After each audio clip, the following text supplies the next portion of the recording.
Apa yang dihadapi Nabi Ibrahim? Nabi Ibrahim berhadapan dengan bapaknya. Diceritakan dalam Al-Quran. Apa kata Nabi Ibrahim kepada bapaknya? Ya idh qala Ibrahimu li abihi Azar, wahai bapakku Azar, atattakhidhu asnaman alihah, mengapa engkau menyembah berhala? Mengapa engkau menyembah patung, wahai bapakku Azar? Mengapa menyembah berhala? Dan Azar itu bukan sekedar menyembah berhala, tapi dia pembuat berhala. Segala berhala-berhala yang ada, dia yang membuat. Dan Nabi Ibrahim berhadapan dengan bapak yang luar biasa. Lalu kemudian apa jawab bapaknya? Apa kata Azar?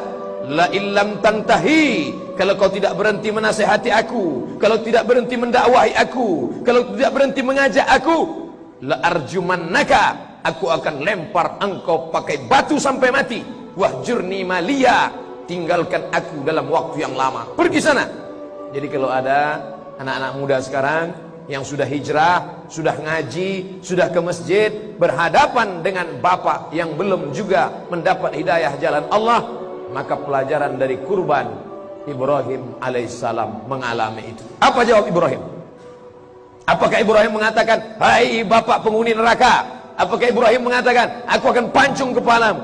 Ibrahim dengan lembut berkata, Sa'astaghfirulaka Rabbi. Walaupun engkau kasar wahai bapak, walaupun kau katakan akan melempar aku pakai batu sampai mati, walaupun kau katakan kau akan mengusir aku sampai tempat yang jauh, Sa'astaghfirulaka Rabbi, aku tetap memintakan ampun kepada Allah supaya Allah mengampunkan dosa-dosamu. Innahu kana bi hafiyya, Allah itu dekat dengan aku dan dia mengabulkan doa-doaku. Oleh sebab itu pelajaran anak-anak muda zaman sekarang, kalau kalian sudah hijrah, baik. Kalian sudah meninggalkan pacaran, mantap. Kalian sudah istiqomah ke masjid, hebat.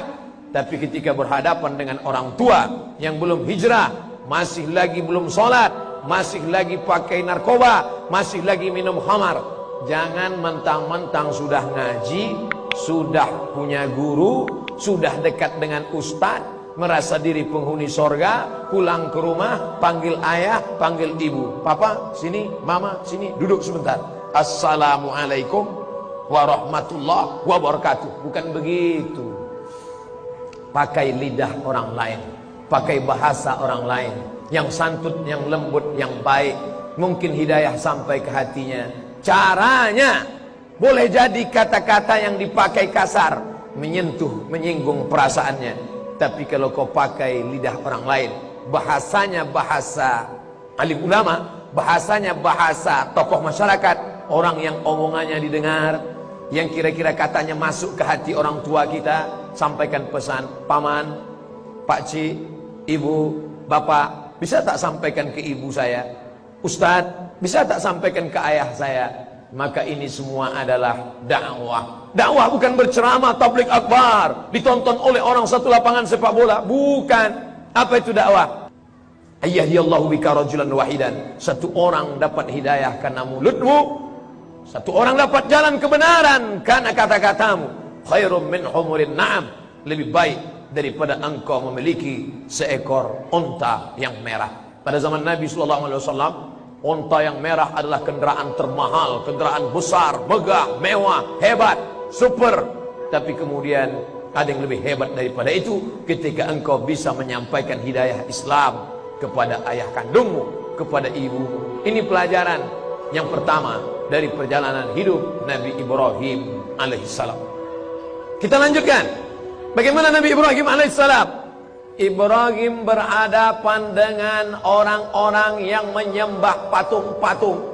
Tapi Nabi Ibrahim tidak berkata lalu berkata, hai kalian penduduk kampung, kalian semuanya sesat, kalian semuanya salah. Tidak.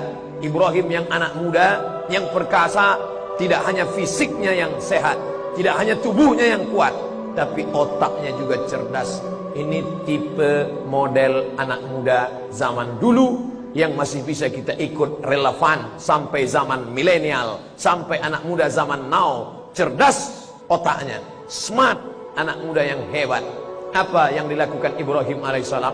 Nabi Ibrahim masuk ke dalam tempat ibadah, Dia lihat ada patung, dia hancurkan, dia pecahkan, dia hancurkan. Lalu kampak yang besar itu dia gantungkan di leher berhala patung yang paling besar. Pada waktu petang hari, maka para petani-petani orang di kampung pulang. Mereka melihat hancur berkeping. Siapa yang menghancurkan ini? Lalu mereka sudah menebak, ini pasti ulah anak muda itu yang bernama Ibrahim. Dia pasti yang melakukan ini. Tangkap Ibrahim. Mereka tangkap Ibrahim. Apa kata mereka kepada Ibrahim? Anta fa'alta hadza bi alihatina ya Ibrahim?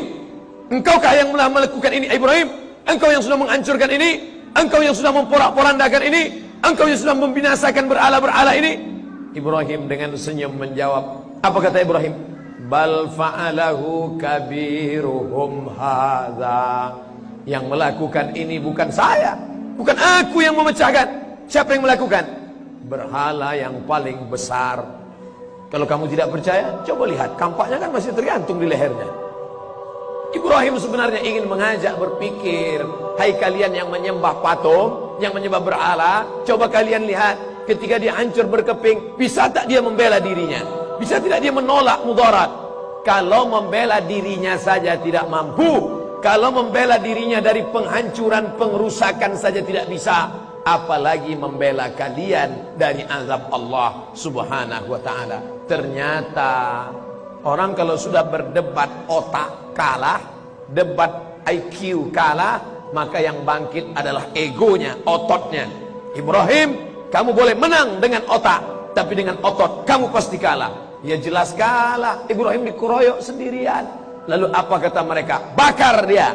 Hidupkan api unggun yang besar, tarik Ibrahim, masukkan ke dalam api, bakar dia hidup-hidup. Harriquhu, bakar dia. Mereka bakar Ibrahim alaihissalam. Pelajaran, anak-anak muda, mungkin dengan otot, dengan otak kalian menang. Tapi ketika berhadapan dengan sebuah organisasi, berhadapan dengan kelompok besar, berhadapan dengan sebuah geng, kalian boleh jadi kalah. Menyerahkah kalian? Tidak. Karena mukjizat pasti ada. Kalian akan dibakar seperti yang dihadapi oleh Ibrahim alaihissalam. Satu kampung mengeroyok dia. Raja berkata, bakar Ibrahim, matikan dia, harriquhu. Di saat itu terjadi mukjizat besar. Apa kata Allah subhanahu wa ta'ala? Ya nar, wahai api. Ya nar, wahai api, kuni bardan, jadilah engkau bardan, sejuk. Wasalaman, selamat. Andai Allah katakan bardan, wahai api, jadilah engkau sejuk, mungkin Ibrahim alaihissalam akan mati kedinginan, beku dalam api itu karena kuasa Allah. Api yang panas membakar, Allah bisa balik hukum membakar menjadi membekukan. Kuni bardan, jadilah engkau sejuk kepada Ibrahim. Tapi Allah maha bijaksana. Dia tidak hanya berkata bardan, tapi dia juga berkata wasalaman. Arti selamat, selamat. Jadilah engkau sejuk dan selamat bagi Ibrahim. Api tak membakar, ikan tak bisa menelan, api tak bisa membakar, pisau tak bisa memotong. Siapa punya kuasa? Innama amruhu idza arada syai'an ayyakula lahu kun fayakun. Maka kita berusaha saja. Berdakwah ini kita buat saja. Anak-anak muda yang sudah berdakwah, menapaki tapak-tapak kaki Ibrahim alaihissalam. Kau akan diperangi oleh ayah kandungmu sendiri. Kau akan dimusuhi oleh keluargamu. Satu kampung akan mengeroyok engkau. Tapi sabar, Allah ada bersama engkau. Apa yang terjadi? Ibrahim keluar, api tak dapat membakarnya. Arang habis, besi binasa, debu berterbangan dihembus angin. Ibrahim keluar dari kobaran api dalam keadaan sejuk, kedinginan dan selamat. Apa maknanya? Pelajaran yang kedua, bahwa dalam dakwah engkau mesti bekerja dengan otak. Lebih otot mungkin kau kalah, dengan fisik mungkin engkau akan kalah, tapi otakmu, hatimu dekatkan dengan Allah, mukjizat akan datang. Mukjizat sudah selesai, kenabian sudah tidak ada lagi, betul, tapi Allah tetap menolong. Intan surullah, hai anak-anak muda, intan surullah, kalau kau tolong agama Allah, yang surkum, Allah akan menolong kamu.